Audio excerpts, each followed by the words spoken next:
vamos a esperar que terminen de ingresar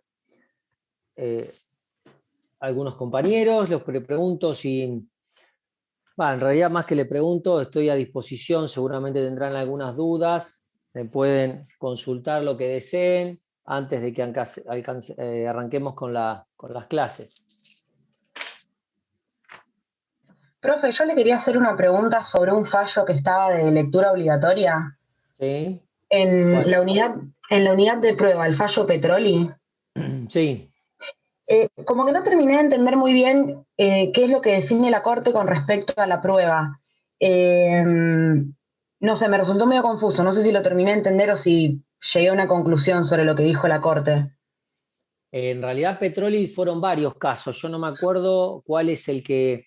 tenía que ver con digamos, lo más importante acá, hay varias cosas para destacar, pero lo más relevante con respecto a Petroli tiene que ver con la imposibilidad de los jueces de solicitar el legajo de investigación penal preparatoria para resolver.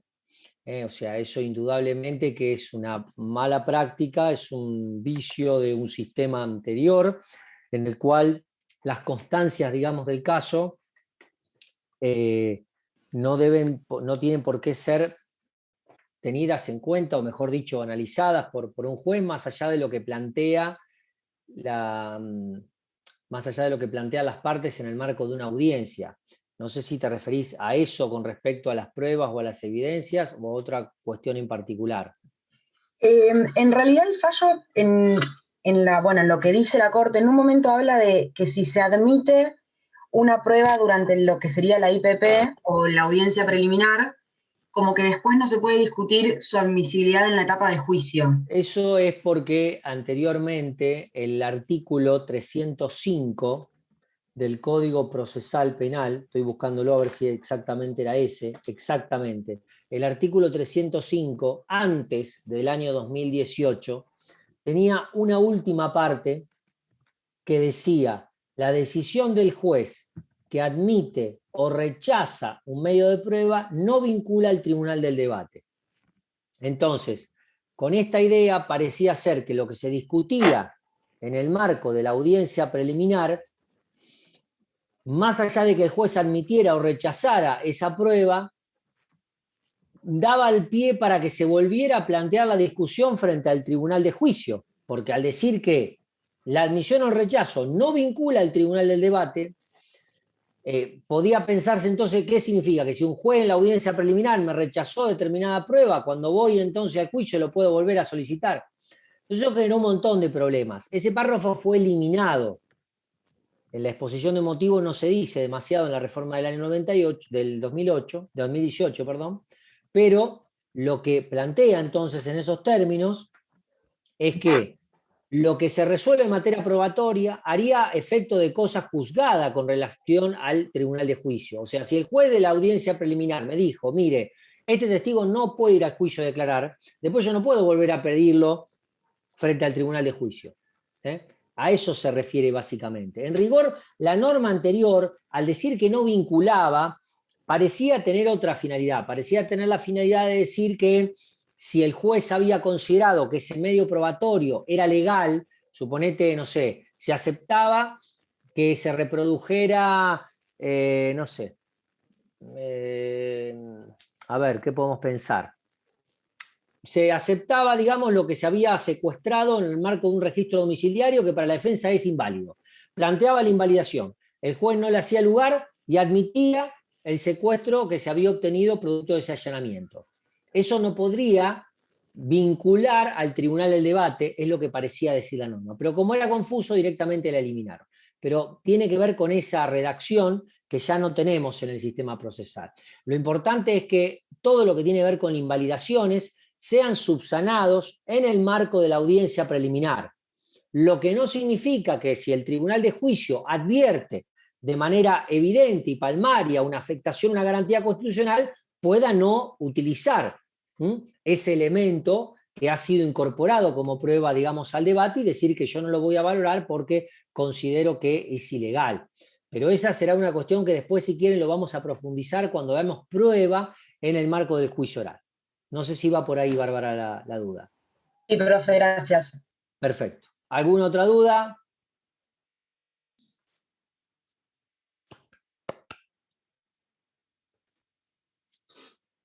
Bueno, ¿no? Listo. Arrancamos entonces.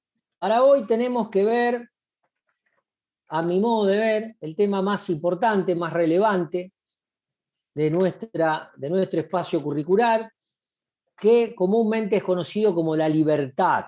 En rigor debería ser lo inverso, ¿no? Debería estar construido como la posibilidad de privación de la libertad del imputado. Cuando vimos algo de principios, analizamos algunas situaciones en términos generales, señalando claramente que la detención de una persona debe operar como una excepción. La regla es que el sujeto tenga amplia libertad a lo largo del procedimiento penal y que eventualmente frente a determinados supuestos podría estar privado de su libertad antes del dictado de la sentencia condenatoria. Obviamente acá juega el estado de inocencia. Todos somos inocentes hasta que se demuestre lo contrario, mediante una sentencia condenatoria firme, artículo 18 de la Constitución Nacional, nadie podrá ser penado sin juicio previo fundado en ley anterior al hecho del proceso. Es decir, si primeramente no hay una sentencia que me declara culpable por un delito y esa sentencia está firme, yo todavía mantengo el estado de inocencia constitucional. Por lo tanto, no podríamos mandar a alguien a la prisión, que es lo mismo que me van a hacer cuando me condenen, si previamente no he transitado todos un juicio oral y público, podríamos pensarlo hoy en términos actuales. Pero como todos sabemos, existe la posibilidad de que el Estado prive de su libertad a un sujeto aún antes del dictado de la sentencia. Para esto, constitucionalmente, o sea, el origen constitucional de esto, podría estar en la suerte de ponderación de principios entre, por un lado, el estado de inocencia y, por otro lado, lo que prevé el preámbulo de la Constitución Nacional cuando habla de afianzar la justicia. Una de las formas de afianzar la justicia es, mire, para poder penar a este sujeto, primero yo tengo que someterlo al proceso. Si no tengo posibilidad de someterlo al proceso porque este imputado se raja o porque este imputado me va a entorpecer toda la investigación, no va a permitir que avance la investigación, indudablemente afecta esta justicia que yo como Estado tengo deber de afianzar porque está en el propio preámbulo de la Constitución. Entonces puedo privarlo de su libertad o aplicarle en su caso cualquier otro tipo de medida restrictiva para asegurar los fines del proceso. Esa es la manera de vincular constitucionalmente la privación de libertad o la aplicación de cualquier medida cautelar sobre el imputado y mantener de algún modo también el estado de inocencia constitucional. La prisión preventiva es lo último, es decir, la medida más gravosa que se puede aplicar sobre una persona, meterlo en una jaula de 2x2, mandarlo a Coronda. Pero antes de eso hay todo un abanico de posibilidades o de medidas cautelares que se pueden aplicar con anterioridad o que de todas formas pueden servir para neutralizar esa posibilidad de que el imputado se vaya o que entorpezca la investigación o la prueba de forma menos gravosa. Y estas van desde las medidas más sencillas, que es, por ejemplo, que constituye un domicilio para que podamos encontrarlo cuando tengamos que librar una notificación y poder citarlo, obligarlo a que se presente frente a determinada autoridad, que venga a la oficina de gestión a firmar, que vaya a la comisaría a firmar. Son todas medidas cautelares no privativas de la libertad. La forma entonces de legitimar constitucionalmente la prisión preventiva es en la medida en que la tratemos como una medida cautelar, como una medida de naturaleza cautelar. Y acá se precisan los principios generales de todo tipo de medida cautelar, aún en sede civil. Apariencia de responsabilidad penal se va a exigir cuando sabemos que el primer presupuesto para cualquier medida cautelar es la apariencia, la verosimilitud del derecho. Mire, si yo le quiero trabar un embargo a mi vecino por 300.000 pesos y reclamando una deuda, lo primero que me va a exigir la justicia civil es que yo acredite esa verosimilitud en el derecho. No vamos a estar trabando embargo o inhibiciones generales a las personas por la sola denuncia de algún trasnochado. En segundo lugar, la proporcionalidad. Claro, la medida tiene que ser proporcional con el fin. Si mi vecino me debe 20.000 pesos, yo no puedo trabar un embargo por $2 millones, porque obviamente Esto es desproporcionado. Lo mismo se exige en sede penal. Yo no puedo meter a alguien en prisión preventiva si lo que estoy buscando es, por ejemplo, que un sujeto tenga como pena una inhabilitación o pague una determinada multa, cuando hablamos de delitos por ahí de menor relevancia para el sistema penal. Y lo mismo pasa con la posibilidad de riesgo procesal o peligro en la demora. Tiene que haber algo que a mí me haga pensar que si yo no impongo esta medida cautelar, no se va a poder llevar adelante el procedimiento o el proceso penal. En sede civil, por ejemplo, yo puedo decir, mire, yo quiero trabar un embargo porque esta persona me debe plata y lo que va a hacer es empezar a desprenderse de sus bienes graciosamente y entonces yo después no lo voy a poder cobrar cuando tenga una sentencia favorable. Entonces se traba un embargo o una inhibición con la finalidad de poder cobrar. En materia penal es lo mismo. Yo lo voy a privar de su libertad en tanto y en cuanto con eso pueda avanzar con la investigación, porque no me va a entorpecer la prueba o en su caso no se va a fugar, porque yo tengo que tenerlo sentado ahí, por lo menos en algún momento del procedimiento, para poder llevar adelante el procedimiento y eventualmente el juicio oral y público. Todos los medios de coerción que están regulados en el Código de la Provincia de Santa Fe, esto lo van a estudiar ustedes solos, a partir del artículo entonces 205 en adelante, van a ver todas las medidas cautelares que se pueden aplicar, los medios de coerción personal que se pueden aplicar. Hay medios de coerción personal y medios de coerción real. Los reales que pueden recaer, obviamente, por ejemplo, una inhibición, un embargo. Los medios de coerción personal tienen que ver con el propio sujeto. Un arresto puede ser una detención o, en su caso, el dictado de una prisión preventiva. Una consulta, ¿cómo se mide la peligrosidad procesal? ¿O algo que vamos a ver después? Lo vamos a ver después. Bueno. Lo vamos a ver después, pero ya les digo, no hay un peligrosómetro que uno pueda agarrar y prenderlo y decir, bueno, acá con esto yo sé que hay riesgo procesal y entonces lo puedo medir. Hay pautas, hay estándares que son objetivos, o sea que el propio Código Procesal establece en determinados casos donde se presume que pueda haber riesgo procesal. Hay otras pautas que puede incorporar las partes o en su caso el juez al momento de disponer la medida cautelar, pero indudablemente esto está sometido a las reglas de lo que ocurre en el marco de la audiencia, del caso concreto, de las particularidades de la persona y obviamente que tampoco se puede pesar o se puede tasar de algún modo con alguna fórmula, digamos, matemática. Eso no se puede hacer.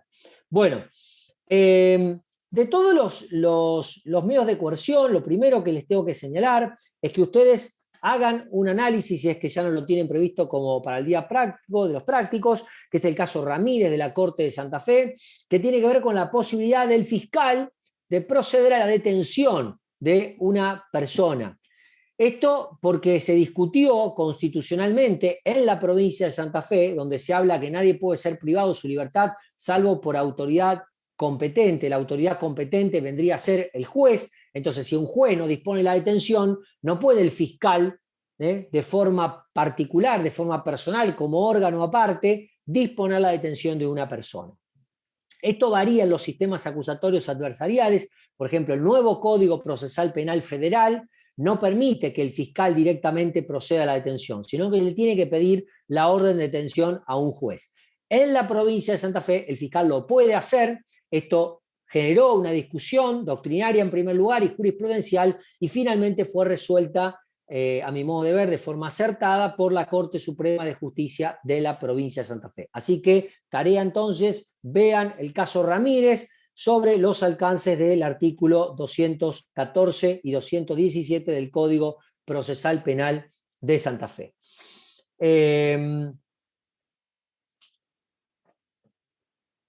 Hay una lectura de Héctor Superti donde habla de las medidas cautelares, también lo pueden ver en el libro de Corbalán, todo lo que es el anclaje teórico de esta situación, pueden ver también lo de Mayer. A mí me parece que Corbalán es que lo trata de una manera mucho más clara y sintética.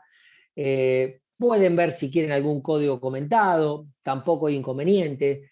Acá es mucho norma y fijar los principios generales en lo que hace al tema de la privación de libertad.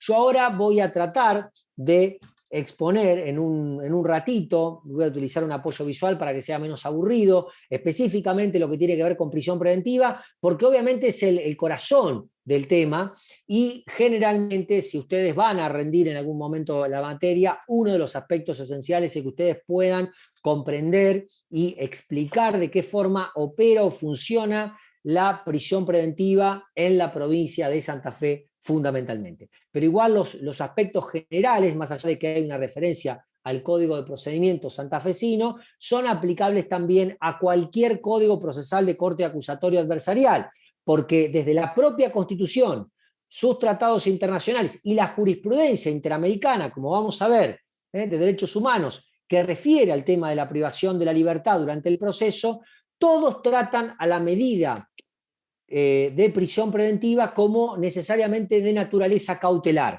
O sea, solamente va a ser admisible constitucionalmente y además va a tener sustento en los tratados internacionales si tratamos a la prisión preventiva como una medida cautelar. Así lo regula la provincia de Santa Fe. Pero ustedes no tienen que decir, no, mire, la prisión preventiva, a mi modo de ver, como está como medida cautelar, ya está. No, en realidad así lo regula Santa Fe. Pero no es importante que lo regule así Santa Fe. Lo importante es que así surge de la Constitución.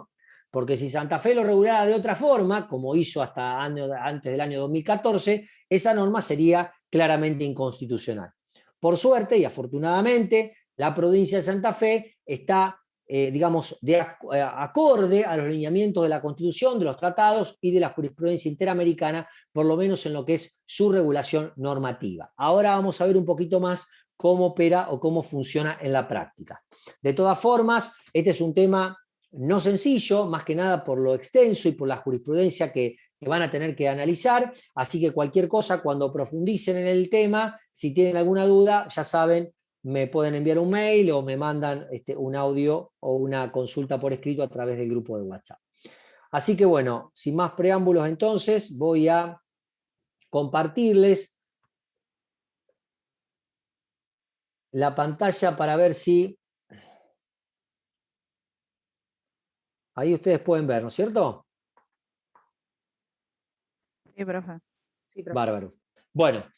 Después no pierdan tiempo en lo que está escrito, total, esto después yo se los paso, se los comparto en el grupo. Yo planteo problemáticas, pero también desafíos que me parece que son importantes de analizar para lo que es cómo está regulado en la provincia de Santa Fe. La verdad que es una muy buena regulación desde mi punto de vista. Puede haber algunos problemas prácticos, ahora lo vamos a analizar y los vamos a profundizar. Perdón. Como decíamos, la legitimación constitucional de lo que hace a la prisión preventiva nos permite o necesariamente nos tiene que llevar a distinguir dos tipos de peligrosidades. Una cosa es la peligrosidad procesal y otra cosa es la peligrosidad criminal o peligrosidad sustancial o peligrosidad penal. Esto es importante que lo tengamos en cuenta. La peligrosidad procesal tiene que ver exclusivamente con los fines del proceso, ya sea que exista un riesgo de fuga, porque obviamente frustra la pretensión punitiva. Mire, si yo le quiero aplicar pena a alguien, ese alguien es una persona, en términos generales, ¿no?, de carne y hueso, y si esta persona se va o se fuga, yo no la puedo meter en prisión. Básicamente pasa por ahí. Rige, como sabemos, el principio de personalidad de la pena. Esto podría tener algún tipo de problemática puntual en lo que hace al riesgo de fuga, en lo que hace a las personas jurídicas, porque como ustedes saben ahora, ya a partir de la modificación a nivel nacional, existe la posibilidad de responsabilizar penalmente a las personas jurídicas, está regulado incluso algunas normas de índole procesal, estas están incorporadas en el nuevo Código Procesal Penal a nivel federal, pero bueno, todavía es algo que no tenemos muy en claro, o sea, mejor dicho, no hay un gran desarrollo ni doctrinario ni tampoco jurisprudencial, con lo cual esta variante del riesgo de fuga está más pensada como una pauta para las personas físicas, no antes que las jurídicas, porque en rigor, cuando yo voy a aplicar una pena sobre una persona jurídica, la verdad que tengo otros mecanismos y no me importa tanto que se vaya a fugar, a dónde se va a ir en rigor una persona jurídica, un ente ideal. Y la segunda variante del riesgo procesal es entorpecimiento probatorio, que obviamente implica la posibilidad cierta, concreta, no conjetural, hipotética, de que se pueda frustrar la prueba de algún modo. O sea, si yo tengo motivos para pensar que el imputado va a apretar testigos, le va a ir a poner una bomba en la casa al testigo antes que declare, o va a matar al testigo que lo incriminó en un hecho de homicidio, o, por ejemplo, va a ir a destruir un montón de documental que estamos buscando, que consideramos como Estado que el sujeto tiene y que lo vinculan con un hecho ilícito, indudablemente ahí estaría la variante de entorpecimiento probatorio. Esto es estrictamente la peligrosidad procesal, que se puede manifestar en alguna de las dos vertientes. Son estas dos, o las dos, o una de las dos, pero no hay otras. Es o riesgo de fuga o entorpecimiento probatorio. Y después tenemos la peligrosidad criminal o sustancial o penal. Esta tiene que ver más con la posibilidad de que el sujeto, una vez aplicada la pena, pueda llegar a ser peligroso para la sociedad. Por ejemplo, exista la posibilidad de que vuelva a cometer delitos. El riesgo de comisión de nuevos delitos. Yo dejo a una persona presa porque en realidad sé que cuando salga va a volver a cometer un delito.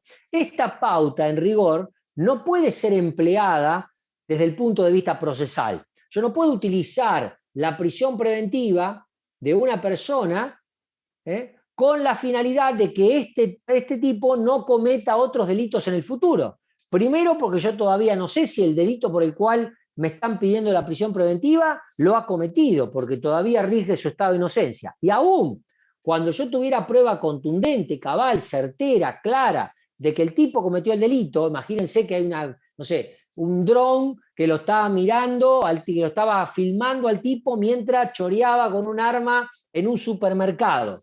Es evidente que el tipo cometió el hecho. Bueno, se mantiene en su estado de inocencia hasta que tenga la sentencia condenatoria y no alcanza a privarlo de libertad únicamente por esas pruebas, digamos, contundentes, sino que tiene que existir, por lo menos en alguna de sus variantes, o el riesgo de fuga o la posibilidad de entorpecimiento probatorio. Cualquier otra finalidad.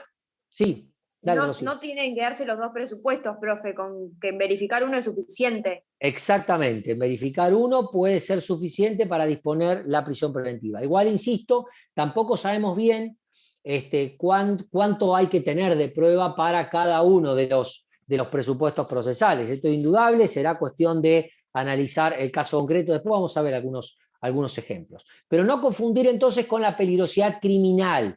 Yo no puedo dejar a alguien preso porque tengo miedo de que cuando salga vaya a cometer otro delito. Porque eso implica un adelanto de punibilidad, o lo que se llama comúnmente, se distorsiona la prisión preventiva con fines de política criminal. ¿En qué sentido lo voy a utilizar como política criminal? Precisamente para bajar, por ejemplo, una tasa de reincidencia. Yo sé que como el tipo va a cometer otro delito, entonces lo dejo preso preventivamente para que no vuelva a delinquir. Eso no lo puedo utilizar porque implica claramente una distorsión de la prisión preventiva. En este caso porque sería una variante de la peligrosidad criminal. Una consulta respecto del entorpecimiento probatorio. Quería saber qué opinión le merece la situación del Fuero Federal de la capital federal en cuanto a la doctrina Irunzún respecto de los exfuncionarios. La verdad que, a ver, la opinión, no sé si esa doctrina, sinceramente no sé de dónde la han sacado, en rigor de verdad, pero bueno, es una opinión. Yo creo que en rigor de verdad no puedo descartar que frente a hechos ilícitos donde se están investigando a funcionarios que forman parte precisamente de alguno de los tres poderes del Estado y que permanecen en sus funciones, no pueda existir la posibilidad de entorpecimiento probatorio. Esto es claro. Si yo estoy trabajando, no sé, desde una oficina, una repartición pública, y el delito que me están achacando me lo hacen desde mi lugar de trabajo,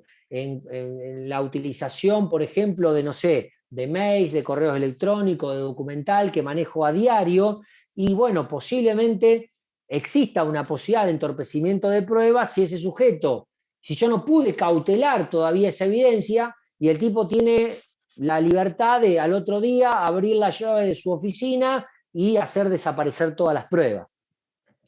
Pero eso debe ser de manera digamos, proporcional, y debe estar limitado y circunscripto al tiempo que demande cautelar ese tipo de evidencia si es que es esa finalidad. Ahora, si yo voy a aplicarlo como un estándar, digamos, general, genérico, en abstracto, de que toda persona, por el solo hecho de formar parte de la administración pública y estar investigada por delito de corrupción, tiene que estar preso, porque si no va a entorpecer la prueba, y la verdad que esas son generalidades que no se pueden aceptar. No se pueden aceptar. No se pueden aceptar en términos generales, en rigor, ninguna de estas aseveraciones. Todas las pautas que hacen el peligrosidad procesal deben estar relacionadas con el caso concreto.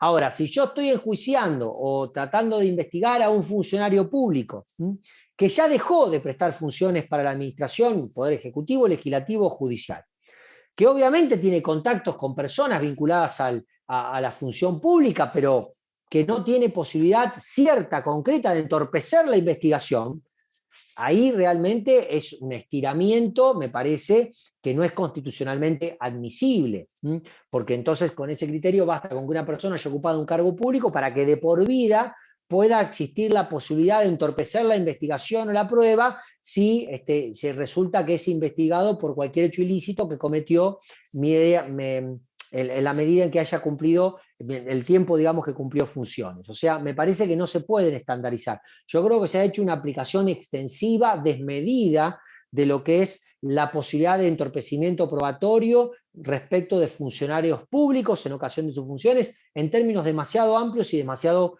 generales. Yo no comparto un estiramiento de esa naturaleza y creo que habría que circunscribir siempre mucho más a lo que tiene que ver con el caso concreto. Pero bueno, es una opinión únicamente.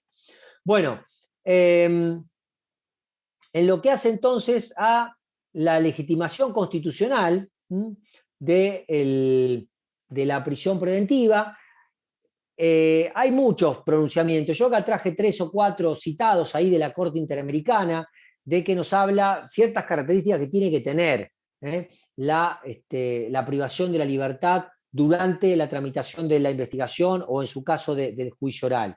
La misma debe ser necesaria, indispensable, subsidiaria, proporcional, en resguardo de la lesividad mínima. Esto es sumamente importante porque son estándares convencionales que son obligatorios para el Estado argentino, porque la jurisprudencia, digamos, interamericana es obligatoria porque la Corte Interamericana es el órgano de aplicación que interpreta el alcance de los tratados, y concretamente en este caso de la Convención Americana de Derechos Humanos o Pacto de San José de Costa Rica. Entonces, ¿bajo qué condiciones no voy a violar el artículo 7.3 de la Convención? En la medida en que la prisión o restricción de la libertad sea aplicada de forma, en condiciones de necesariedad, que sea indispensable para asegurar los fines del proceso, que sea subsidiaria, o sea, yo primeramente tuve que tramitar o analizar otras posibilidades como Estado, que sea proporcional a lo que pretendo cautelar, porque lo más importante es afectar en la menor medida posible al acusado.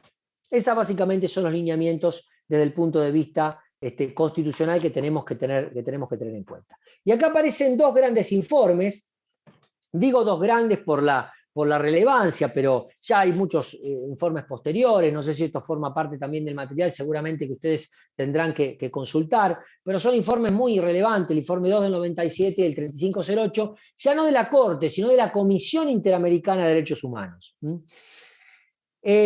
Ambos informes son bastante similares. El primero es muy importante porque se vincula con la Argentina. O sea, el informe 2 del 97 tenía que ver con las personas privadas de su libertad en la República Argentina, donde se había establecido una estadística que el más del 60% de todas las personas presas eran presos sin condena. Entonces, esto generó la preocupación de la Comisión Interamericana de Derechos Humanos en un informe precisamente contra el Estado argentino, y esto después lo retoman en otros lineamientos en el informe 3508, que es el informe Peirano-Basso, que es un caso contra Uruguay, o sea, contra el país, digamos, de Uruguay. Ustedes recuerden que la Corte Interamericana no genera, digamos, casos contra personas físicas, sino que en rigor las demandas las presenta la Comisión Interamericana. La Corte Interamericana lo que puede hacer es reconocer la responsabilidad internacional del Estado, de alguno de los Estados miembros o Estados partes. pero no interviene en lo que hace la responsabilidad penal de personas físicas o de cualquier ciudadano, no es una instancia de revisión más de lo que ocurre en el derecho interno. Siempre la responsabilidad es contra los estados. Entonces, lo importante acá de ambos informes es que todos los presupuestos que hacen la prisión preventiva deben siempre mantenerse en el tiempo. O sea, si yo dispuse la prisión preventiva de alguien en una oportunidad, esto no significa que es irrevisable y que hasta que termine el caso con la sentencia el tipo tiene que estar preso. Siempre tengo que ver que se mantengan actuales los mismos presupuestos que originaron el dictado de una medida tan gravosa como es la prisión preventiva. Que a lo mejor era razonable y era necesaria al principio y que después se torna desproporcionada, injustificada, innecesaria con el transcurso precisamente del tiempo o porque hayan cambiado otras situaciones.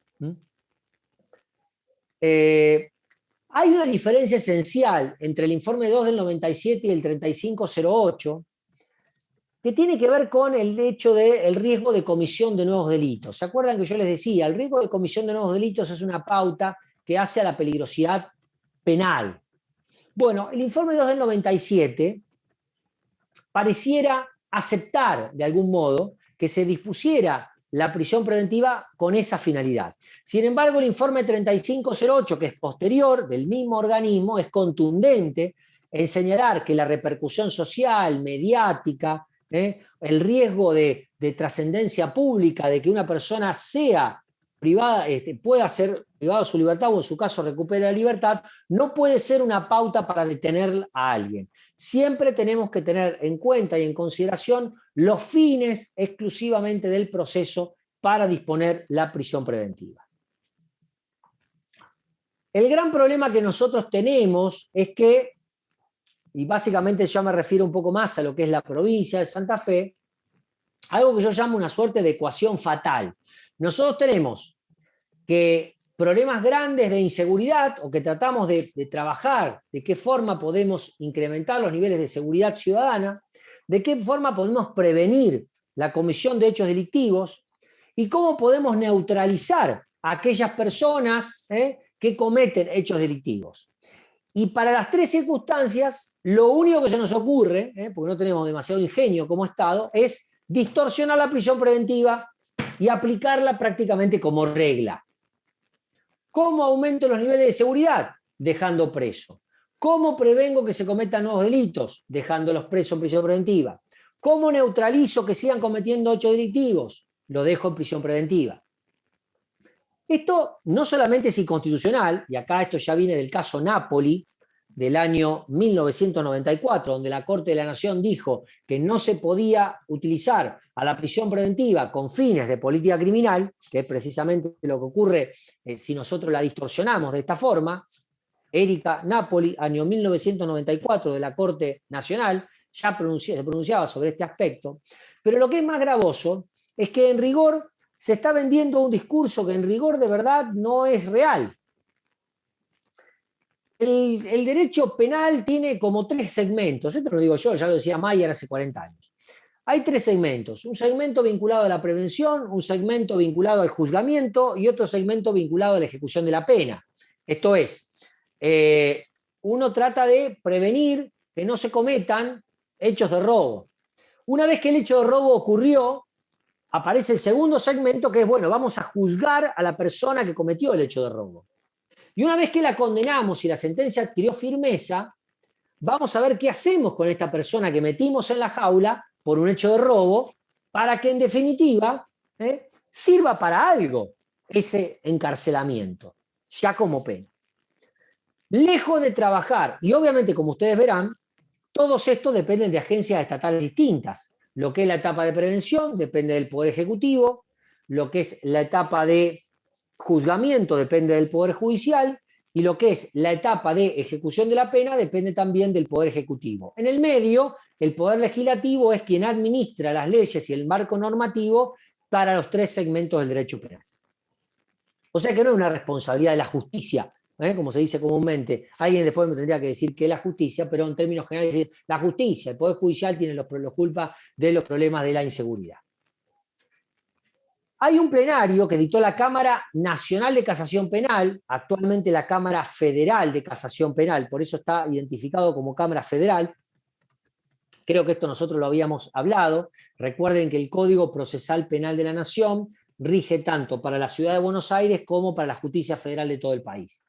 Entonces, actualmente tenemos dos grandes cámaras, la Cámara Nacional de Casación Penal y la Cámara Federal de Casación Penal. Una para la órbita federal, la otra para la órbita de la Ciudad de Buenos Aires. El máximo tribunal penal del país a nivel, digamos, nacional. Uno para la Ciudad de Buenos Aires y el otro para el ámbito federal.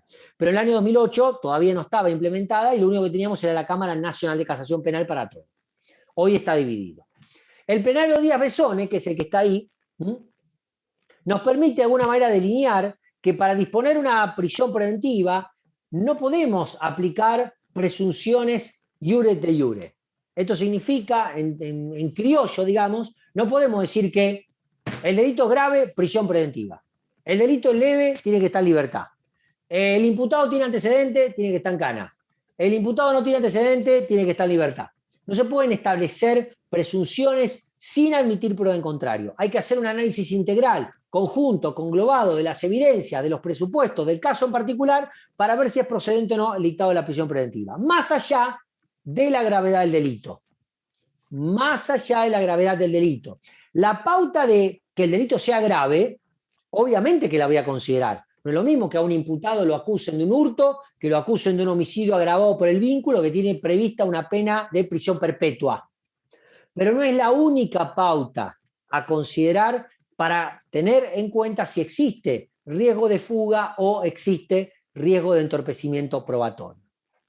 A esto le sumamos que la Corte Suprema de Justicia de la Nación, en el caso Loyo Freire, que está ahí citado, del 6 de marzo del año 2014, estableció que aún después del dictado de la condena, siempre tenemos que tener en cuenta las condiciones personales del imputado para ver si es admisible o no la continuación de la prisión preventiva. Fíjense, aún después de la condena, o sea, ya no hablamos ni durante la investigación penal ni durante la etapa de juicio, sino que aún cuando a un tipo lo condenan, hay que analizar todavía si se mantiene vigente los presupuestos de la prisión preventiva y si no, el imputado tiene derecho, aún cuando haya sido condenado, a transitar en libertad toda la etapa recursiva. Yo acá pregunto, lo dejo a modo de pregunta, después lo vamos a profundizar esto, si esto se mantiene aún en los procesos acusatorios adversariales.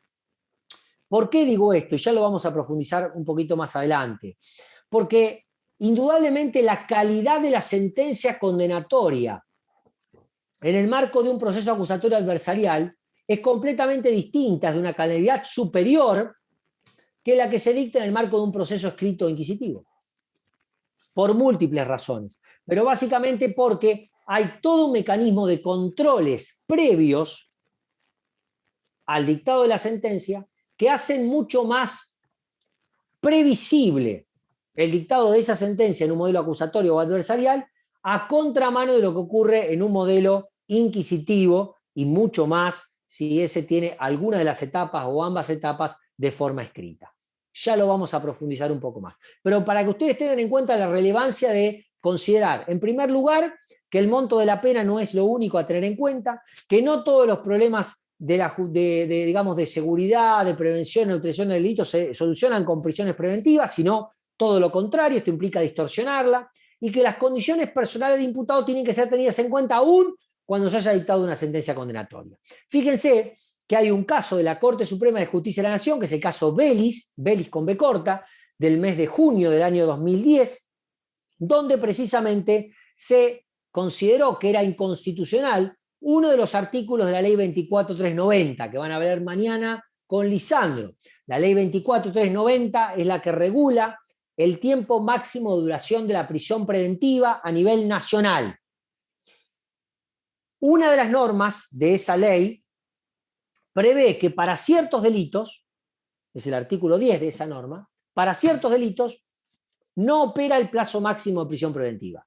O sea, para cualquier persona imputada por cualquiera de los delitos del Código Penal, usted puede estar 2 años en prisión preventiva, prorrogable excepcionalmente por 1 año más, o sea 3. Hasta 3 años sin que exista sentencia condenatoria. para determinados tipos de delitos excepcionales, ese plazo no rige. O sea, usted puede estar 4, 5, 6, 7 años en prisión preventiva. Profe, ¿qué Esa ley es? norma... ¿Cómo? ¿Qué ley es? ¿26? No, 24390. La 24390, que la van a encontrar en el Código Penal de ustedes, si no la googlean, es la que regula el plazo de la prisión preventiva a nivel federal, que coincide con nuestro Código Procesal. Después lo vamos a ver. Santa Fe tiene su propio régimen de lo que es la prisión preventiva, en el artículo 227, pero es similar a lo que regula la ley 24390 a nivel federal. Y el artículo 10 de esa ley fue declarado inconstitucional por la Corte Nacional en el caso Vélez, porque decía que la naturaleza del delito no podía ser considerada una pauta en abstracto, general, para todos los casos, e impedir que se aplicaran los plazos que regulaban la prisión preventiva. Y así llegamos a nuestra reforma en la ley del año 2018, que yo varias veces les he dicho, antes de la reforma de 2018, después de la reforma de 2018, porque en rigor fue la primera gran reforma en términos, gran reforma, una reforma bastante importante, bastante integral del Código de Procedimientos, pese a que hacía pocos años que había estado implementado en su totalidad, de 2014. A los 4 años ya le pusieron una reforma, que trataron de hacerla, entre comillas, más dura, en lo que hace a los presupuestos de la prisión preventiva, para, de alguna forma, tratar de abarcar mayor cantidad de casos que quedaran en prisión preventiva y no tantas libertades, porque lo que molestaba a los legisladores de Santa Fe era de algún modo que mucha gente salía en libertad. Entonces, trataron de modificar esta ley, la reforma al Código Procesal, en el capítulo de medidas cautelares con esta finalidad. A mi modo de ver, por eso digo una contrarreforma, en rigor no fue ninguna contrarreforma, se aclararon algunos puntos bastante oscuros, diría yo que lo único que hizo fue receptar mucha de la que es ya jurisprudencia, digamos, estable, transformarla en normas procesales vigentes en la provincia, pero no mucho más de eso. Obviamente que se presentan ciertos problemas operativos para el juez cuando uno analiza los presupuestos que hace a la prisión preventiva. Digo para el juez porque es el que toma la decisión, pero en rigor los problemas también lo puede tener el actor penal, o sea, el fiscal, que es quien solicita la prisión preventiva, o en su caso pueden ser problemas interpretativos también de la defensa, que va a resistir, en la mayor parte de los casos, que su cliente, su asistido, quede detenido en prisión preventiva. Ustedes van a analizar ahí, después van a ver en el código cuáles son los presupuestos para que opere la prisión preventiva, van a ver que están estandarizados, lo mismo que son para cualquier medida cautelar, pero tienen que saberlo. Pero básicamente yo me quiero detener en uno de los presupuestos, que es el de la proporcionalidad, que es el artículo 220, inciso 2 del Código Procesal, y que en su segunda parte, o sea, en la reforma del año 2018, se agrega que para ser válida la decisión del juez relativa a eventuales condenaciones condicionales, deberán proyectarse sobre todos los elementos del artículo 26 del Código Penal. ¿Qué quiere decir esto en criollo? Bueno, para que una prisión preventiva sea proporcional, tiene que pensarse en que la pena que le va a corresponder a este imputado va a ser de efectiva ejecución. Por ejemplo, si a mí me acusan de homicidio, 8 a 25 años de prisión, no es posible el dictado de una condena de ejecución condicional, porque el mínimo son 8 y el máximo son 25. Por lo tanto, el requisito de la proporcionalidad está por demás de claro. No hay demasiado para discutir. Ese requisito. Después habrá que analizar si tengo apariencia de responsabilidad y si hay riesgo procesal. Pero el requisito de la proporcionalidad en un caso de homicidio, donde la pena es hasta 25 años y el mínimo son 8, está por demás de satisfecho. Pero, ¿qué sucede cuando uno está acusado por un delito de menor envergadura? Por ejemplo, una estafa. La estafa tiene de 1 año a 6 de prisión. O un robo, de 1 mes a 6 años. Cualquier delito que tenga una pena mínima menor a los 3 años de prisión y una pena máxima que lo supere ampliamente. Y acá, claro, se presenta la discusión de, y por eso es importante que ustedes refresquen institutos del derecho penal, como la libertad condicional, como la condena de ejecución condicional, en qué casos procede una segunda condena de ejecución condicional si es que yo ya fui condenado, cuándo es una persona reincidente, cuándo no es reincidente. Todo esto a refrescar, porque tiene impacto directo en nuestra materia y concretamente en lo que es el análisis de las medidas de coerción personal. El código ahí entonces habla de las pautas del artículo 26. Claro, si yo tengo una estafa de 1 a 6 años de prisión, ¿qué tomo en consideración para ver si eventualmente al dictado de la sentencia le voy a dictar una pena de cumplimiento efectivo? ¿Tomo el mínimo? ¿Tomo el máximo? Está discutido. Es más, ¿la condena condicional es una regla o es una excepción? El Código Penal pareciera construirlo como una regla, porque dice, las penas privativas de libertad son estas. Se podrá aplicar la condena de ejecución condicional cuando sean delitos, condenas menores a 3 años. Discusión. Ahora bien, el código dice que hay que analizar las pautas del artículo 26 para determinar si le corresponderá una pena de cumplimiento efectivo. No hay demasiada información al momento de disponer o no la prisión preventiva, que como todos sabemos, el primer momento es en el marco de la audiencia imputativa, donde quizás la persona hace 2 días, 3 días, 1 día que está detenido. El fiscal no recabó demasiada todavía información y mucho menos pautas que le permitan analizar si eventualmente en caso de condena va a pedir una pena de cumplimiento efectivo y en qué lo va a fundar. Porque obviamente se tiene que proyectar para ver si la pena va a ser de cumplimiento efectivo, no solamente en el monto de la pena en abstracto, sino también en las pautas de los artículos 40 y 41 del Código Penal, que son las que determinan en qué casos procede o no valorar agravantes o atenuantes respecto de una persona. Si yo acuso a una persona por delito de robo, 1 a 6 años de prisión. Bueno, un montón la diferencia. ¿Y cómo hago para mensurar? Bueno, artículo 40 y 41 del Código Penal, hay pautas. Las circunstancias en que ocurrió el hecho, la conducta posterior, la personalidad del sujeto, el daño que causó, la intervención de personas, si lo hizo de noche, si lo hizo de día, si utilizó algún elemento para neutralizar a la víctima. Todas esas pautas se toman en cuenta para graduar la pena. Pero eso lo va a tener en cuenta el juez al momento de dictar la sentencia, después de que tuvo un juicio oral y escuchó toda la prueba. Acá el legislador se lo está exigiendo prácticamente en el comienzo de la investigación para ver si eventualmente al momento del dictado de la sentencia, del momento de la medida cautelar, es posible o no pensar en el dictado de una condena de ejecución condicional. Así que gran problema sobre esto, al que le tenemos que agregar que las audiencias, como sabemos, son argumentativas, no son de índole probatoria. El juez no va a escuchar a los testigos, solamente va a escuchar lo que las partes le cuentan.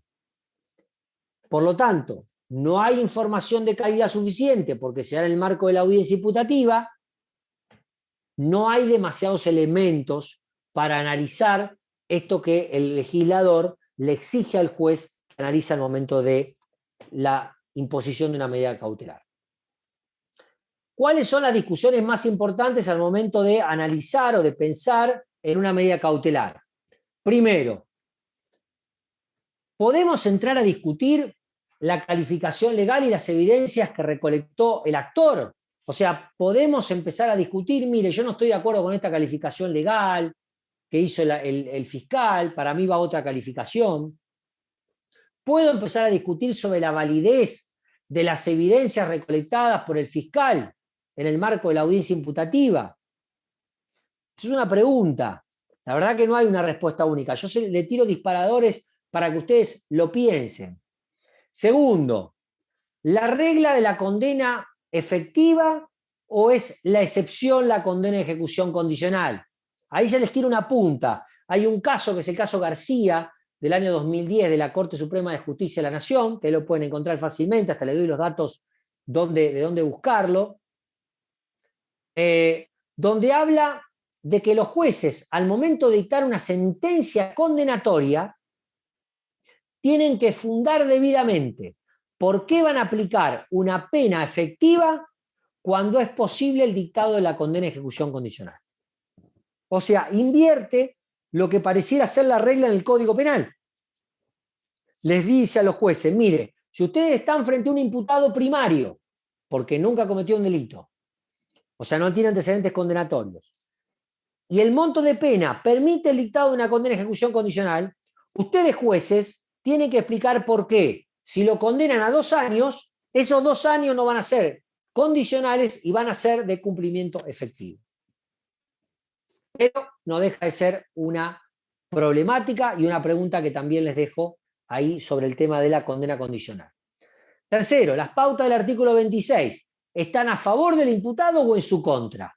Claro, ¿qué pasa si yo no tengo información de calidad sobre las pautas del artículo 26 para la condena condicional? ¿Esto tiene que jugar a favor del imputado o tiene que jugar a favor del Estado, del fiscal? Decirle, mire, por ahora no tengo motivos para pensar que le voy a imponer una pena de cumplimiento condicional. Así que, para mí, el requisito de la proporcionalidad está vigente, dirá el fiscal. El defensor dirá todo lo contrario, dirá, no, mire, si usted no tiene prueba para demostrarme en este momento, que estemos en los comienzos de la investigación, que va a pedir una pena de cumplimiento efectivo, la medida no es proporcional y por lo tanto no es operable la prisión preventiva. Otra pregunta, ¿el monto de la pena como riesgo de fuga es suficiente? Si ustedes van al Código Procesal van a ver que el artículo 221, el primer inciso, donde se presume que hay riesgo procesal, justo lo que me preguntaba hace un rato el compañero, el primer inciso es la magnitud y modo de cumplimiento de la pena en expectativa. Y agrega, se tendrán en cuenta al respecto las reglas de los artículos 40, 41, 41 bis, del Código Penal. O sea, no es que la pena es irrelevante. Claramente hay más motivos para fugarse de una persona que si lo llegan a condenar le van a poner una pena de 25 años de prisión a otra que a lo mejor si lo condenan en un caso de hurto le van a aplicar 15 días de prisión y encima va a ser de cumplimiento condicional. ¿Es una pauta?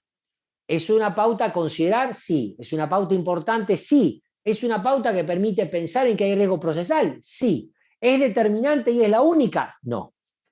No es la única pauta a determinar para analizar si hay riesgo de fuga o entorpecimiento probatorio, el monto de pena en expectativa. Y esto lo decía, y lo dice con claridad, los informes 2 del 97 y 3508 de la Comisión Interamericana de Derechos Humanos que les comentaba hace un rato.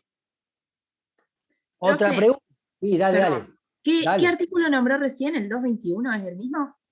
221, inciso 1, peligrosidad procesal. Ahí es donde el Código de Santa Fe presume, o son, digamos, no es que presume, son pautas que revelan que puede llegar a existir riesgo procesal. Lo que no significa que sea determinante, pero puede ser. Y ahí hay un montón de pautas, las van a ver después ustedes. Pero la magnitud de la pena, indudablemente, que es importante. Y la modalidad de cumplimiento se refiere precisamente a esto. Si la pena va a ser de cumplimiento efectivo o la pena va a ser de cumplimiento condicional. Eso también es importante. Si la pena va a ser de cumplimiento condicional, hay menos riesgo de fuga de un tipo que sabe que si lo condenan va a ir a prisión necesariamente.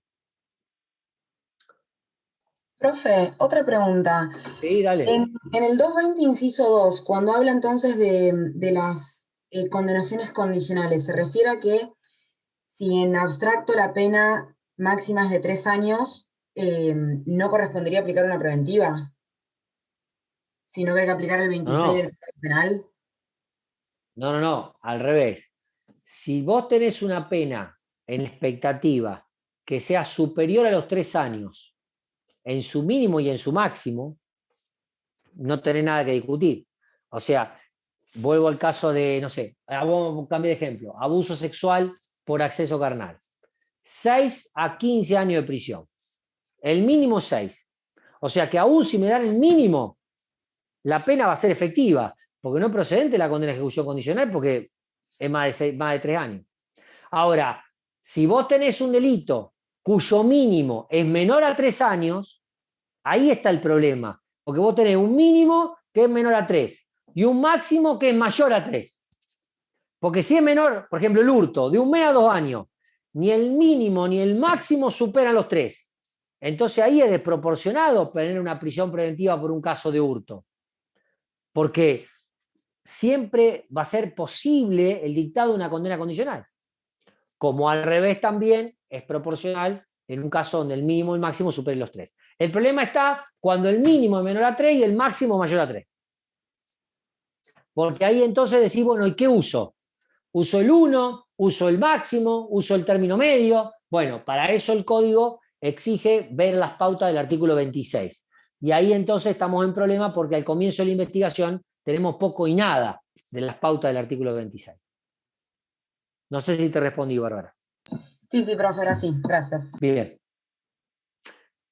Y otra de las preguntas entonces que también debemos hacernos, la modalidad comisiva del hecho, ¿es un entorpecimiento probatorio ya suficiente? Muchas veces uno escucha por parte de los fiscales o incluso de los jueces, las juezas que toman las decisiones, mirá el hecho aberrante, le clavó 14 puñaladas. Mirá qué hecho terrible, le dio con un machete en la cabeza. Esa circunstancia determina que va a entorpecer la prueba por la modalidad comisiva. Es decir, un sujeto que actúa de esa forma es porque no quiere que la persona que lesioné o la persona que ataqué vaya de algún modo después, en el futuro, si se recupera, a declarar. Claro, si lo maté no hay problema, pero si le di un palazo a lo mejor no.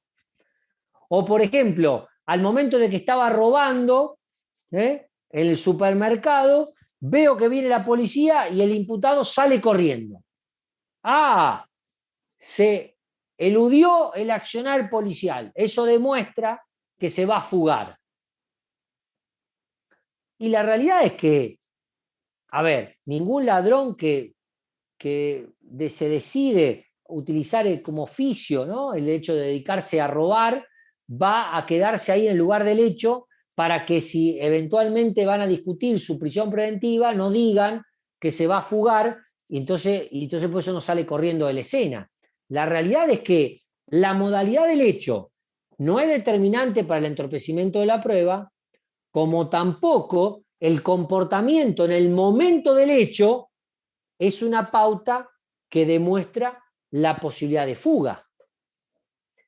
El comportamiento de fuga se puede analizar, por ejemplo, si yo ya tuve declaraciones de rebeldías en otros casos. Claramente eso es una pauta de riesgo procesal. Si yo ya me fugué en otro proceso penal, tengo motivo para pensar que en este nuevo proceso me puedo llegar a fugar. Pero el comportamiento del acusado en el momento mismo de consumar el hecho o de llevarlo a cabo si quedó en grado de tentativa, no es una pauta suficiente. Igualmente, lo dejo como pregunta o como interrogante porque esto muchas veces los fiscales lo plantean, muchas veces los jueces y las juezas también lo tienen en cuenta al momento de resolver sobre la aplicación de la prisión preventiva. Tengamos en cuenta que además del estado de inocencia, quien debe acreditar todas las pautas que hacen a la prisión preventiva es el actor penal. Esto por aplicación de lo que se llama el principio pro homine, en caso de duda, a favor del ser humano. Y el ser humano que está sometido al proceso es el imputado. Muchas veces uno está tentado a establecer categorizaciones de víctimas o de pretensas víctimas. No, a este tipo le robaron, pero en realidad este era un ladrón que se lo tiene merecido porque él también robaba. A este tipo le dieron un tiro, pero en realidad vos no sabés, este tipo no sabés qué tipo era, ya le había pegado un tiro a medio barrio.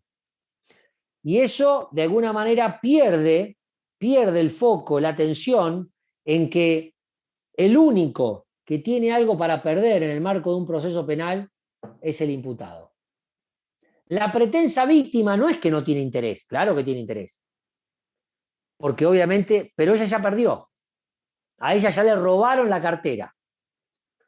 Ahora lo que estamos haciendo es analizar la situación procesal del acusado de robar la cartera.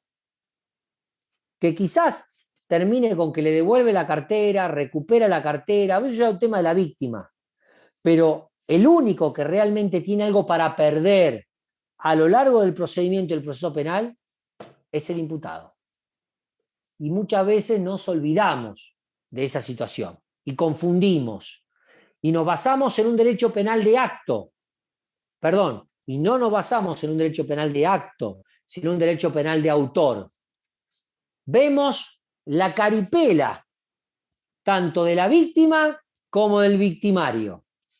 Y sobre esa base tratamos de construir estándares para ver si es procedente o no la prisión preventiva. Y la realidad es que nosotros tenemos un derecho penal de acto, no de autor. No importa para el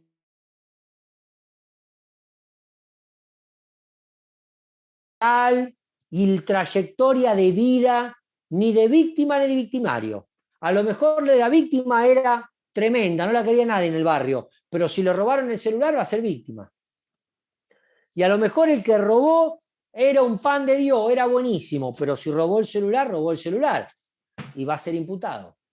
Y hay que aplicar con el mismo rigor y con el mismo equilibrio todas las pautas de procedencia previstas para la prisión preventiva con respecto al imputado, independientemente de la personalidad, independientemente de la calidad moral, del prestigio, de lo popular que pueda llegar a ser o no la persona imputada.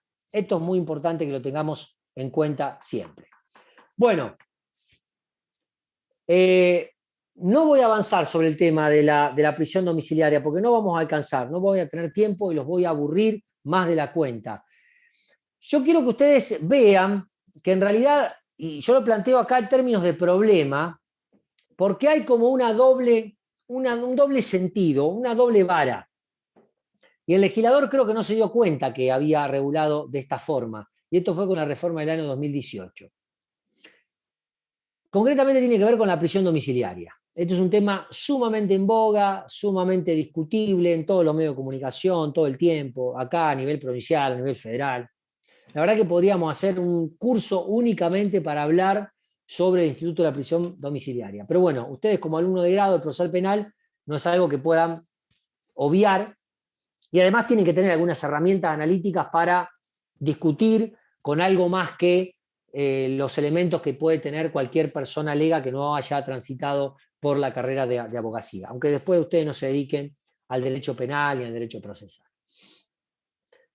El Código Procesal Penal de Santa Fe regula como atenuación de la coerción la prisión domiciliaria. O sea, una de las posibilidades de morigerar la prisión preventiva, o sea, se dan los presupuestos de la prisión preventiva, el tipo tiene que ser detenido y llevado a Coronda, pero vamos a morigerar su detención. En lugar de mandarlo a Coronda, lo vamos a mandar a la casa. ¿Por qué? Porque se dan los requisitos establecidos en el artículo 10.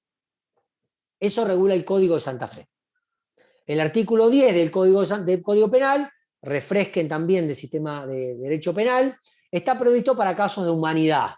Por ejemplo, si usted tiene una enfermedad terminal y no puede, bueno, se está muriendo, le quedan dos meses de vida, bueno, ¿para qué lo vamos a mandar a Coronda? Quédese en su casa. No sé, usted está a cargo de un niño o de una niña menor de 5 años, que si a usted lo llevan preso queda desamparado. Bueno, en protección al interés superior del niño, que cumpla la prisión en domiciliaria. Usted tiene una enfermedad que no puede ser tratada en una unidad penitenciaria porque no tiene los medios técnicos. Necesito determinados tubos de oxígeno y un montón de cosas que no están en Coronda. Bueno, quédese en prisión domiciliaria precisamente para cumplir con esa medida cautelar. Pero además, el Código de Santa Fe reguló en el artículo 219, que ustedes después van a leer, que son las medidas cautelares no privativas de la libertad. O sea, no es prisión. Hay un montón, y puede haber otras. Pero dentro de las que creó una que se llama, y lo voy a leer textual, la vigilancia mediante dispositivos electrónicos de rastreo o posicionamiento de ubicación física. En criollo, a usted le ponen una pulsera o le ponen una tobillera con GPS y usted transita libremente por la ciudad, pero obviamente el Estado sabe dónde está. Es una restricción, da su libertad ambulatoria, pero usted transita libremente por todo lado, total, el GPS lo va siguiendo. Es más o menos como el celular que uno tiene, que uno cree que no, pero en realidad el celular, aun cuando uno no active el dato de posicionamiento, a raíz de todo este entrecruzamiento de datos, y más ustedes que seguramente tienen redes sociales, le permiten después establecer la ubicación clara de dónde estuvieron, obviamente a la medida que no tire el celular a la basura, ¿no? ¿Qué es lo que pasa? En la provincia de Santa Fe, los únicos mecanismos de dispositivos de pulseras electrónicas que existen son sistemas de pulseras que van conectados a un router. O sea, no tenemos el sistema, hay tres sistemas, digamos. Un sistema de pulsera dual. El de pulsera dual es, yo te doy una pulsera, te la coloco, tiene un GPS incorporado y le dan un celular a la víctima. Entonces, cuando el niato se va acercando al domicilio, suena el celular de la víctima, entonces la víctima llama a la policía para que lo detengan. Eso generalmente se aplica en el caso de contexto de género. Ese sistema en Santa Fe no hay.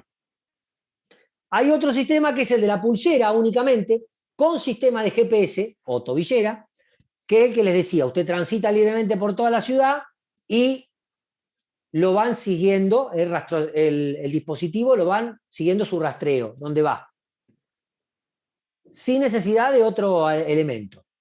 Ese tipo de pulsera en Santa Fe tampoco hay. ¿Qué tenemos en Santa Fe? Tenemos un sistema de tobillera electrónica, pero que tiene que estar conectado a un router, como el router del Wi-Fi que usted tiene en su casa. Por lo tanto, tiene que estar a una distancia considerable que no puede extenderse más de 5 o 6 metros, porque pierde señal. Cuando pierde la señal, la tobillera no detecta la tobillera, usted está infringiendo, de algún modo, la medida de mantenerse cerca precisamente de ese router. Ese router va conectado a la corriente eléctrica. Por lo tanto, usted lo enchufa en su casa. De forma tal que, cuando a usted le aplican la medida cautelar no privativa de la libertad del 219 en ese inciso, en Santa Fe, termina siendo una prisión domiciliaria. Porque a usted lo tiene que quedarse en su casa. La única forma de hacer operativo ese inciso es con usted encerrado en su casa, porque si usted sale de su casa, la tobillera no detecta el router que está en su domicilio y por lo tanto no es posible llevar el mecanismo de control de rastreo y posicionamiento que prevé la medida cautelar. Este es el gran problema y este fue el que desembocó en un caso muy emblemático, que fue el caso del EMA Pimpi, donde se había dispuesto una medida de esta naturaleza, pero claro, estaba con tobillera electrónica y tenía que estar dentro de la domiciliaria, porque no había forma de aplicar este inciso si no era con la colocación de un router inalámbrico, pero que de todas formas tiene que estar enchufado a la corriente eléctrica. Entonces eso termina siendo una domiciliaria encubierta o una pseudo prisión domiciliaria. Entonces acá están todos los problemas. Esto se puede hacer o no se puede hacer. Fíjense cómo el legislador, por un lado, restringe muchísimo la prisión domiciliaria solamente a los casos del artículo 10 del Código Penal y por otro lado permite que mediante la aplicación del 219, inciso 7, una persona pueda estar en domiciliaria, pero en realidad no es domiciliaria porque está en libertad. Esto genera, digamos, inconveniente en lo que hace a la prisión domiciliaria. Bueno, una pregunta media pava, ¿pero qué pasa si se corta la luz? ¿El router tiene batería o...? Tiene una autonomía de unas horas, esto como una alarma, y luego de eso marca como que no hay más energía. Entonces ahí va el personal policial a controlar si efectivamente qué ocurrió. Pero bueno, puede ocurrir. Puede ocurrir. Profe, Sí. el fallo que nombró INPI, ¿cómo era? Porque no estaba en el... No, ese no lo va a encontrar. Es el de Manuel Sandoval. El caso Manuel Sandoval. En realidad ustedes ahora en Google ponen Emanuel Sandoval o EMA Pimpi y cataratas de artículos porque esto generó un gran revuelo a nivel de los medios de comunicación y por la aplicación de esta medida. Está ampliamente bastante, digamos, discutido. Si se puede aplicar, si no se puede aplicar, porque incluso si ustedes van a la regulación del nuevo Código Federal, el nuevo Código Procesal Penal Federal, en el artículo 210 regula de la menos gravosa a la más gravosa de todas las medidas cautelares en una suerte de cascada. La menos gravosa, que es la libertad, y la más gravosa es la prisión preventiva. Y la penúltima, o sea, la más grave después, o sea, menos que la prisión preventiva, es la prisión domiciliaria. Entonces, para el Código Federal, la prisión domiciliaria no es una prisión preventiva morigerada, es una medida cautelar autónoma. En Santa Fe no pareciera estar regulada como una medida cautelar autónoma. Es una morigeración de la prisión preventiva. Te van a decir, este juego de palabras, y no, pero no es lo mismo. Porque si la prisión domiciliaria es una morigeración de la prisión preventiva, ¿cuál es la consecuencia? Que primero se tienen que dar todos los requisitos de la prisión preventiva, tengo que disponer la detención en una unidad carcelaria y solamente en los casos del artículo 10, morigerarla. Ahora, si yo digo que es una medida cautelar autónoma, no me importa si se dan todos los requisitos o no de la prisión preventiva y la puedo aplicar por fuera de los casos del artículo 10 del Código Penal. Es bastante importante la diferencia. Y les puedo asegurar que fiscales, defensores, colegios de jueces, académicos, divididos entre ambas posiciones. Yo ahí les puse más o menos, les sinteticé los argumentos de una u otra posición, después ustedes lo leen con mayor detenimiento, no tiene demasiada complejidad, van a ver, pero bueno, y acá aparecen las preguntas, que es lo que yo les digo. Estas son las preguntas que se disparan a partir de esto. ¿Es una medida cautelar no privativa de libertad si el imputado no puede salir de su casa? Porque si yo aplico esta del inciso 7, no puede salir. Y si no puede salir, es no privativa de libertad. ¿Qué ocurre eventualmente con el cómputo de pena si el sujeto es condenado? Porque en una prisión domiciliaria es prisión. Y como ustedes saben, según el Código Penal, se cuenta un día de prisión preventiva, un día de pena equiparable. Si yo estuve 2 años en prisión preventiva y me condenan a 4, me quedan 2. Si yo estuve 2 años en prisión domiciliaria y me condenan a 4, me quedan 2. Ahora, si yo estuve 2 años en la medida del 219, inciso 7, o sea, la pulsera esa tobillera conectada al router, no pude salir de mi casa, pero en realidad estaba en libertad, porque era una medida cautelar no privativa de libertad. ¿Me cuenta para el cómputo? Porque no es prisión. ¿Son conciliables estas interpretaciones con la voluntad del legislador de la ley 13746, que es la ley esta que reformó en el año 2018? Por un lado, apretar, ajustar los presupuestos de la medida de la prisión domiciliaria en los casos del artículo 10 y por otro lado dar tanta libertad para el otorgamiento de una pseudo domiciliaria. Y finalmente, la pregunta del millón es ¿cuál es la naturaleza de la prisión domiciliaria? Si es una medida cautelar autónoma por fuera de la prisión preventiva o en su caso es únicamente una morigeración de la prisión preventiva. Mi opinión, como verán, es que la prisión domiciliaria no deja de ser prisión. Por lo tanto, solamente es una morigeración del encarcelamiento preventivo pensado por razones humanitarias. Pero obviamente esta es mi opinión, no es la opinión del resto de los docentes de la cátedra, no es la opinión de todos los jueces y de la jueza, ni de los fiscales, ni de los defensores en la provincia de Santa Fe, y menos de los académicos. Entonces, la dejo únicamente también para una forma de sincerar cuál es mi posición, pero lo que no significa, por supuesto, que esta tenga que ser la opinión que ustedes deben seguir.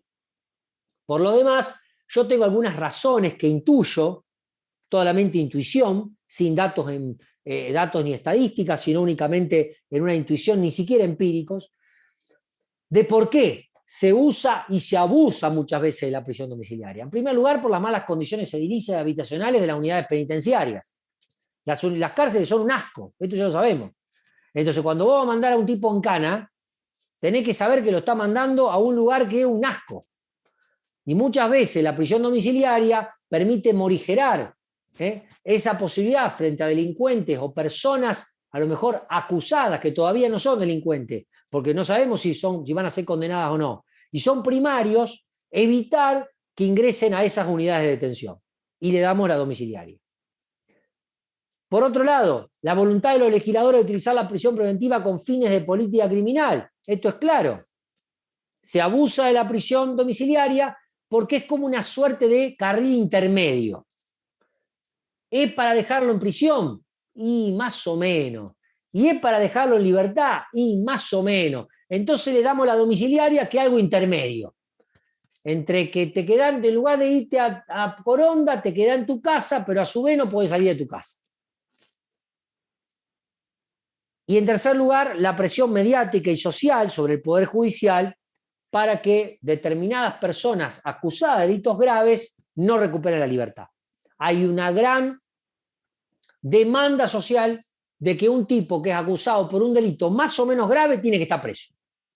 No importa si es culpable, si es inocente, si hay evidencia, si hay riesgo procesal, no importa. Si el delito es más o menos grave, tiene que estar preso. Si no, hablan de la famosa puerta giratoria, entran por una puerta y salen por la otra. Yo la verdad que no sabía, en realidad el preso entra por una puerta y sale por la misma, no hay dos puertas, eso primero.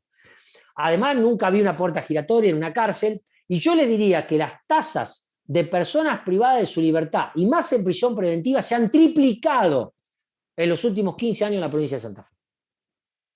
Con lo cual, eso de que salen rápido, sale todo el mundo, están todos afuera, es más una frase de esas clichés que andan circulando que lo que realmente ocurre en el marco del sistema de administración de justicia de la provincia de Santa Fe, por lo menos en la provincia de Santa Fe. Fíjense que todos estos problemas o razones que yo intuyo dependen de distintos poderes. Las condiciones edilicias habitacionales dependen del Poder Ejecutivo. Los legisladores que quieren utilizar y distorsionar la prisión preventiva con fines de política criminal es del Poder Legislativo. Y la presión mediática para que las personas queden detenidas distorsionando la prisión preventiva recae sobre decisiones o malas decisiones por parte del Poder Judicial. Hay que hacerse cargo. Hay que hacerse cargo como Estado de que evidentemente hay innumerables problemas vinculados a la seguridad, a las tasas de delincuencia, a las tasas de reincidencia. Pero esas circunstancias no pueden ser resueltas echando mano a un instituto como la prisión preventiva que tiene por obligación legal y constitucional naturaleza cautelar. Es mezclar peras con manzanas.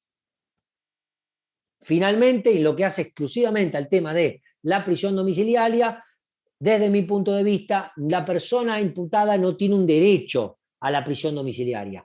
Tiene derecho a estar en libertad y tiene derecho a que solamente se restrinja su libertad en la medida en que se den los presupuestos para la aplicación de la prisión preventiva. Ahora, quedarse en su casa a cumplir con esa prisión no es un derecho que tiene, sino que es una obligación estatal prevista únicamente por razones de humanidad para las personas imputadas.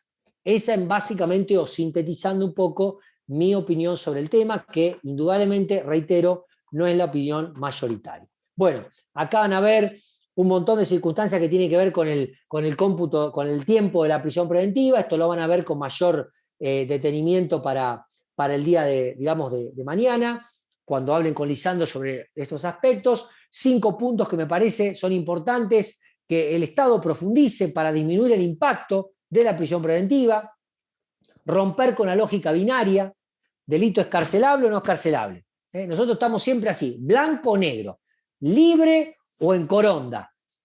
Vamos a tratar de ser generosos con la interpretación de las normas. Tenemos multiplicidad de medidas cautelares no privativas de la libertad. Hay que usar el ingenio, pero además hay que aplicar las propias normas procesales. Darle a los fiscales herramientas para negociar y buscar salidas alternativas.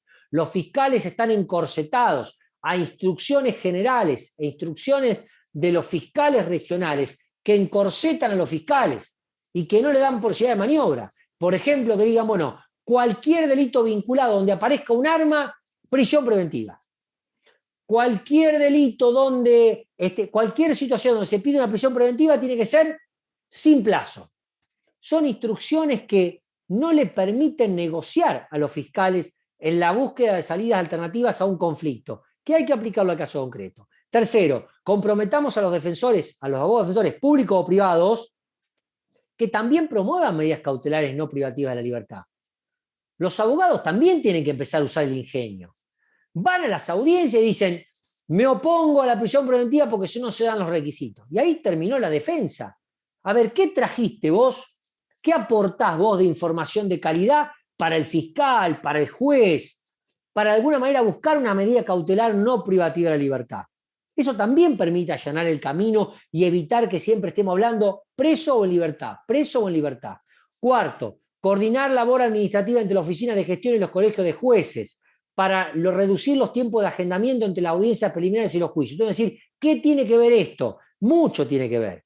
Porque una cosa es imponer una prisión preventiva por 30, 60, 90 días, sabiendo que en 30, 60, 90 días, o a lo mejor en un par de meses, vos podés hacer el juicio oral. Ahora, si vos vas a tardar 3 años en hacer el juicio oral, 4 años en agendarlo, y sí, ahí tenemos que entrar entonces a discutir si esa prisión preventiva es racional, es proporcional, y tenemos que empezar a desajustar un montón de principios de lineamiento, precisamente porque no podemos asegurar llevar a cabo juicios orales o audiencias preliminares en tiempos más o menos razonables.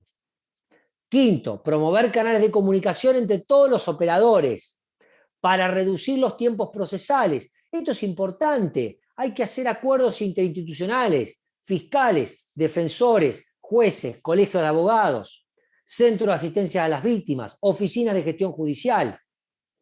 Y obviamente que esto tiene que estar vinculado a la capacidad, a los operadores y a la realidad de una determinada región.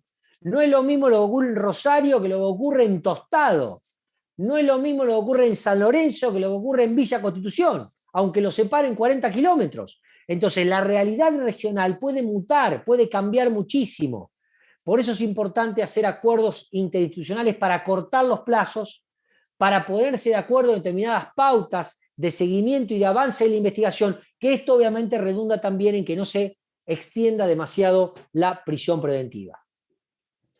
Con esto termino y les prometo, hay un voto razonado del doctor Sergio García Ramírez en el caso Bayarri versus Argentina del año 2018, donde, por lo menos desde mi punto, a mí me gusta mucho, a mi modo de ver, es uno de los que ha dado en la tecla sobre cuál es el lugar que ocupa o debería ocupar la prisión preventiva en el sistema de justicia, en el sistema de la administración de justicia, en lo que hace a nuestra materia en este momento. La prisión preventiva para el sistema procesal.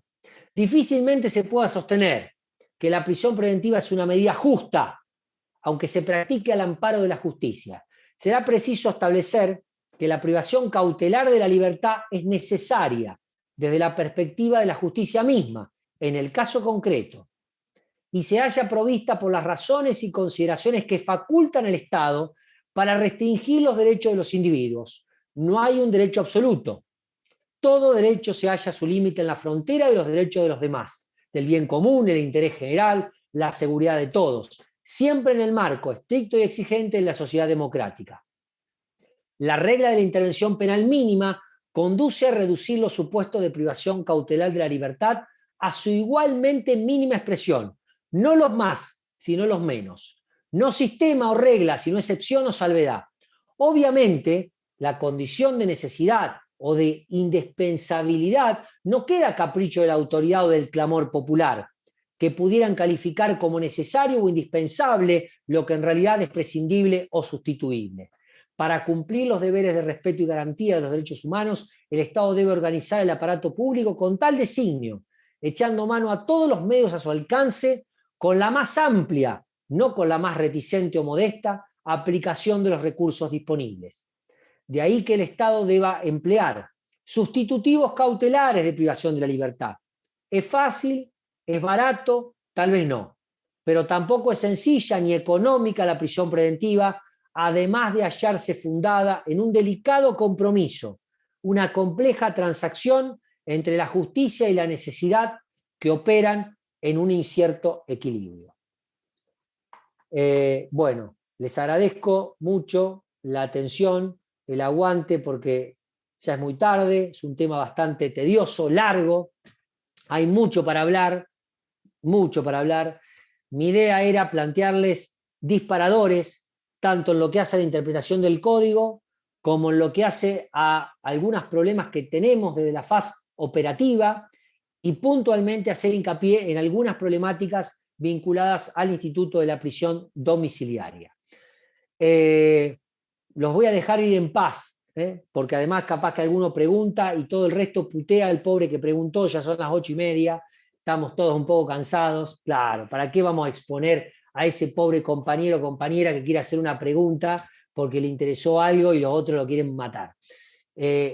Vayan, lean el código procesal, yo la corto con ustedes, les mando el apoyo visual por el grupo para que lo tengan, lean el código, lean la bibliografía y los fallos, y cualquier duda o cualquier inquietud sigo a disposición. Es un tema muy importante, indudablemente que va a venir en el examen final, que se tome cada 3 temas, uno va al tema de prisión preventiva, o algo vinculado a las medidas de coerción personal, así que es un tema muy importante para nosotros, para cualquiera de los docentes que les vaya a tomar, digamos, examen de nuestro espacio curricular. No podemos saltear, usted no puede terminar el procesal penal y aprobar la asignatura si no tiene unos lineamientos básicos, conocimientos generales y básicos sobre las medidas de coerción y puntualmente sobre el tema de prisión preventiva. Bien, así que bueno, chicos,